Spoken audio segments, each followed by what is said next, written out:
দেখো বন্ধুরা, আজকের রাত্রে খাবারের মেনুটার মধ্যে আমি নতুন একটা মেনু নিয়ে এসেছি। এটা আমার নিজের হাতে তৈরি।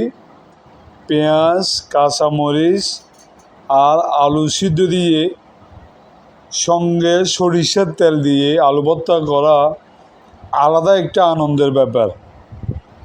এবং এই আলু ভর্তা আমার খুবই ফেভারিট। তবে কাঁচা মরিচের পরিবর্তে শুকনো মরিচ তেলে ভাজা করার পর দিলে আরও ভালো হয়। আলু ভর্তার সাথে মুসুরির ডাল না হলে কি চলে বন্ধুরা? এটা আমার খুব ফেভারিট একটা খাবার। আজকে আমি সরিষার তেল দিচ্ছি। দেখো, এতক্ষণ কাঁচামরিচ পেঁয়াজ দিয়ে মাখার পরে এখন সরিষার তেল দিয়ে আমি রাত্রে খাবারে এই আলু ভর্তার মেনুটা তৈরি করছি। বন্ধুরা, তোমাদের ভালো লাগলে তোমরাও ঘরের মধ্যে এরকম তৈরি করে খাবে। কেমন সুন্দর একটা মেনু! এটা আমার ছোটোবেলা থেকে পছন্দ। স্কুলে যাওয়ার সময় কত এই আলু ভর্তার মেনুটা খাইতাম, খুব ভালো লাগতো আমার।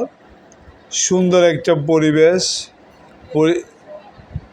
পরিবেশের মধ্যে এটা আমি তৈরি করতাম, আমার খুব ভালো লাগতো। বন্ধুরা, তোমরাও এরকম আলু ভর্তা তৈরি করতে পারো। তবে সরিষার তেল দিবে, কাঁচামরিচ দিবে, পেঁয়াজ দিবে, লবণ দিবে, সেরকম টেস্ট হয়েছে।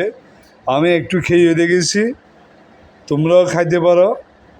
ধন্যবাদ বন্ধুরা, এরকম তৈরি করবে। ধন্যবাদ।